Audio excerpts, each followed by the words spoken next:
Jadi hari ini kan lagi Bun Day seharian bareng sama aku. Kalau kalian yang penasaran, walaupun mungkin gini-gini aja keseharian aku, pagi ini aku seperti biasanya zaman dulu sih sebenarnya. Mungkin udah beberapa lama ini aku agak jarang, tapi biasanya dulu aku sering banget jalan pagi sama anak-anak. Jadi hari ini aku mau mulai lagi rajin jalan pagi sama anak-anak. Stay tune, jangan kemana-mana dan tetap ikutin kita hari ini.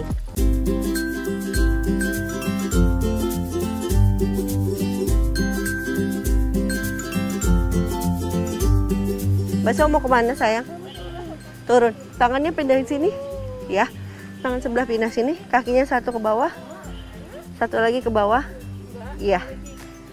Yeay, bisa kan Mbak? Oke, coba lagi, ayo coba lagi. Ibu tahu Mbak Sawah takut, tapi ibu jagain Mbak Sawah. Lagi sini, sampai sini. Oh udah, oke.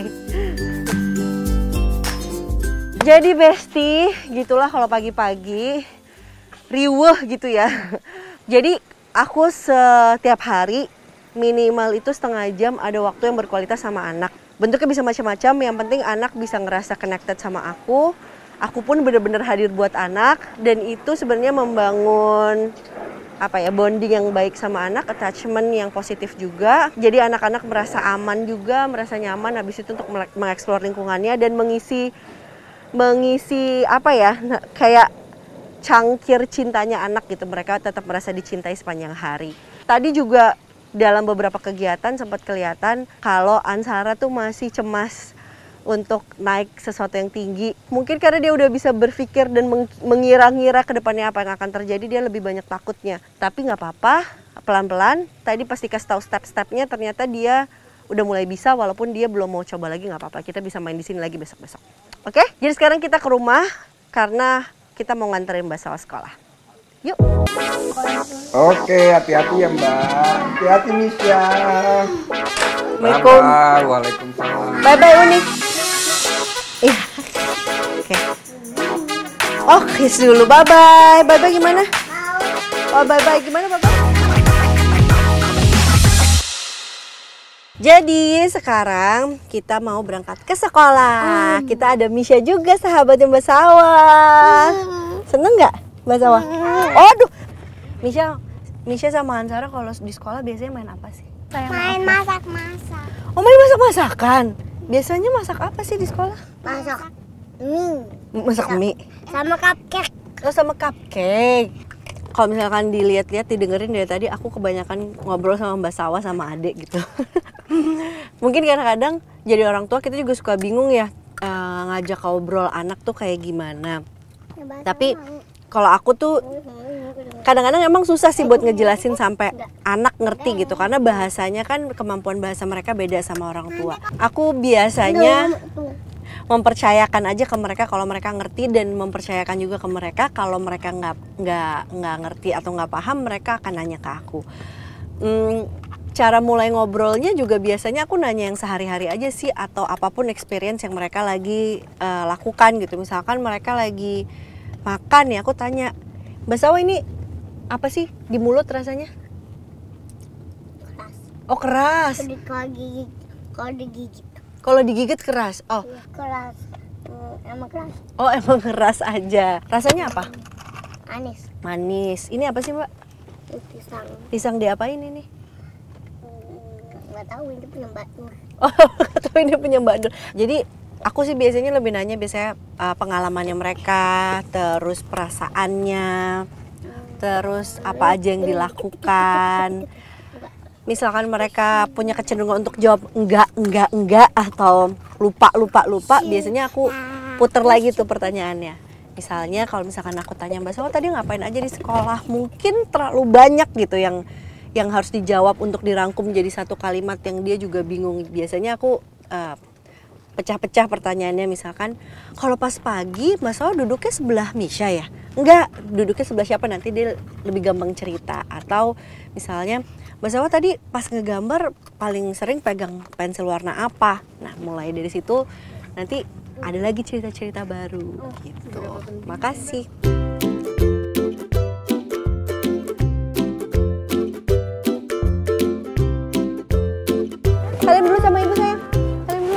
love you. Kiss. Bye-bye. Yes, begitulah tadi perjalanan ke sekolah bareng sama Mbak Sawah dan sama Misha juga. Sekarang aku lagi mau ke supermarket karena abis ini aku mau masak bareng Mas Bari. Jadi hobi barunya Mas Bari itu masak. Yang dapat keuntungannya aku karena masakannya enak-enak dan dia suka nyari berbagai macam resep dan dia suka latihan sampai resepnya itu jadi benar-benar sempurna buat dia. Nah sekarang ini resep yang udah sempurna buat dia. Jadi dan aku yang request juga, aku pengen dimasakin cheeseburger. Jadi kita mau ke supermarket. Nah sambil di jalan ke supermarket, kan kemarin aku di Instagram Bun aku udah sempat bilang juga kalau aku buka Q&A buat kalian. Jadi sekarang aku mau jawabin beberapa pertanyaan dari kalian. Thank you banget yang udah nanya sambil perjalanan ke supermarket. Oke, hal apa yang penting dan berharga dalam hidup aku? Jawabannya banyak banget ya. Aku bingung, aku coba mikir dulu sebentar buat merangkum jadi kata-kata. Instantly keluar di kepala aku yang penting dan berharga adalah pelajaran sih. Pelajaran tuh gak cuma pelajaran di sekolah ya, tapi kayak pelajaran dalam hidup semuanya. Apa yang udah pernah aku jalanin, apa yang udah pernah aku lewatin, pengalaman-pengalaman aku, hal-hal yang aku ingin tahu, itu semuanya penting dan berharga banget buat aku. Salah satunya yang paling penting yang pernah aku pelajarin dan berharga banget adalah gimana caranya mencintai diri sendiri, baru kemudian bisa mencintai orang lain. Satu lagi yang berharga buat aku itu keluarga. Jadi kalau dirangkum yang paling berharga itu pelajaran dan keluarga.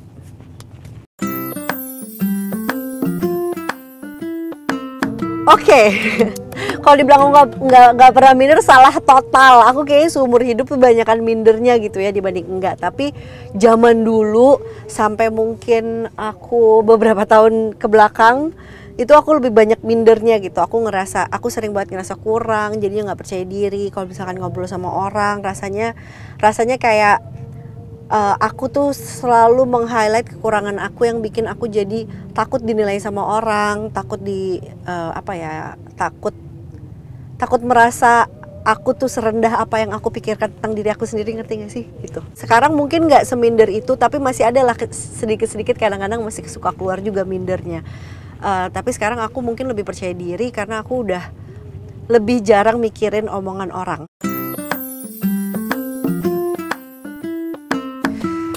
Aduh ini lagi maaf ya kalau misalkan kamu merasa kepercayaan itu sudah dihancurkan sama faktor penyebabnya adalah orang lain gitu. Tapi balik lagi, rasa percaya itu menurut aku yang bisa numbuhin tuh cuma diri kita sendiri. Gimana kita mau percaya ke orang itu adalah pilihan kita.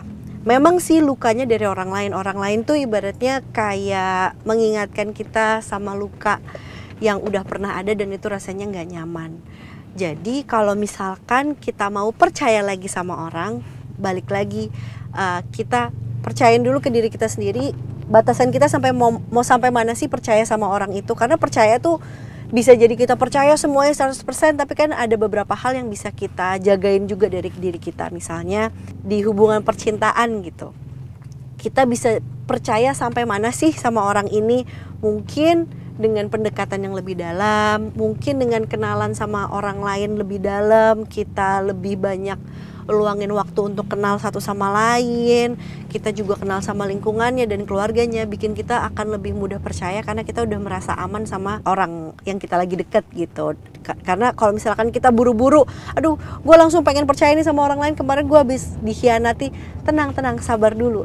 Luka itu tuh perlu disembuhin dulu, perlu dirawat dulu gitu, baru kita bisa mulai hubungan baru. Karena kalau enggak kita ke hubungan baru buru-buru cuman karena pengen cepat-cepat bisa percaya, cepat-cepat pengen bisa ngerasa dicintai, cepat-cepat pengen merasa berharga, justru jadinya kita makin ngerasa nggak berharga lagi ketika kita tidak mendapatkan ekspektasi kita dari orang itu. Jadi pelan-pelan aja, oke? Oke? Thank you banget tadi yang udah nanya. Maaf kalau misalnya jawabannya ada yang kurang berkenan. Aku udah coba jawab sebisa mungkin. Kalau misalkan kalian ada pertanyaan lagi, kalian boleh tulis di kolom komentar. Nanti mungkin nggak cuman aku yang jawab, mungkin Mbak Gigi yang jawab, mungkin besti-besti yang lain juga yang jawab. Makanya kalian stay tune terus dan jangan lupa isi komen ya.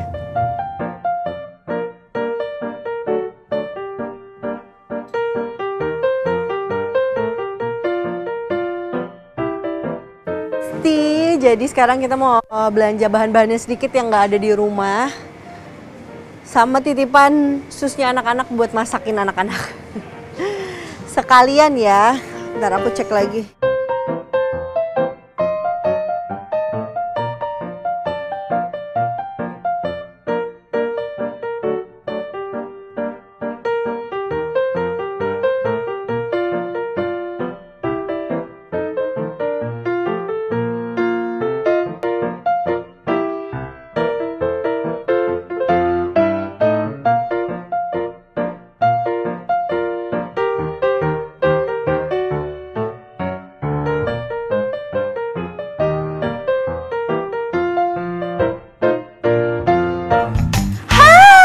Ayo sini. Ceritanya mau jadi chef juga?